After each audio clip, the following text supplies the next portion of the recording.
അപ്പോൾ അങ്ങനെ ഒരു കൂട്ടം ജനങ്ങൾ ആവേശത്തോടു കൂടി ടി പി ചന്ദ്രശേഖരൻ എന്ന് പറയുന്ന ഒരു വ്യക്തിക്ക് കൂടെ നിൽക്കുന്നു. അദ്ദേഹം ലോക്സഭാ തെരഞ്ഞെടുപ്പിൽ ഏതാണ്ട് 21,000 വോട്ടിന് മേളിൽ പിടിച്ചതാണ്.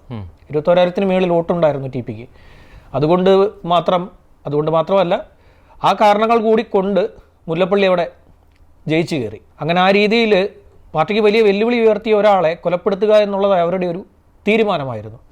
അങ്ങനെയാണ് വടകര ഗവൺമെൻറ് ആശുപത്രിയിലേക്ക് കൊണ്ടുവരുന്നത്. ടി പി ആണെന്ന് മനസ്സിലാകുന്നു. പിന്നീട് ഇങ്ങോട്ട് വലിയ പ്രതിഷേധം, പാർട്ടിക്കകത്ത് തന്നെ വലിയ പ്രതിഷേധം. പാർട്ടിക്കകത്ത് പ്രതിഷേധം എന്ന് വെച്ച് കഴിഞ്ഞാൽ ടി പിയെ സംബന്ധിച്ചിടത്തോളം ടി പി കോഴിക്കോട് ഡിവൈഎഫ്ഐയുടെ നേതാവായിരുന്നു, SFIയുടെ നേതാവായിരുന്നു, പാർട്ടിയുടെ നേതാവായിരുന്നു.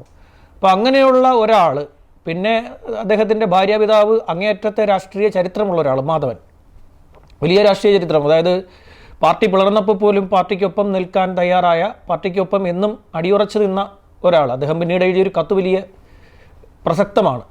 ടി പിയുടെ മരണശേഷം അദ്ദേഹം പാർട്ടിയിൽ നിന്ന് വിട പറഞ്ഞുകൊണ്ട് അദ്ദേഹം പ്രകാശ് കാരാട്ടിന്, അന്നത്തെ ജനറൽ സെക്രട്ടറി പ്രകാശ് കാരാട്ടിന് ഒരു കത്ത് എഴുതിയിരുന്നു.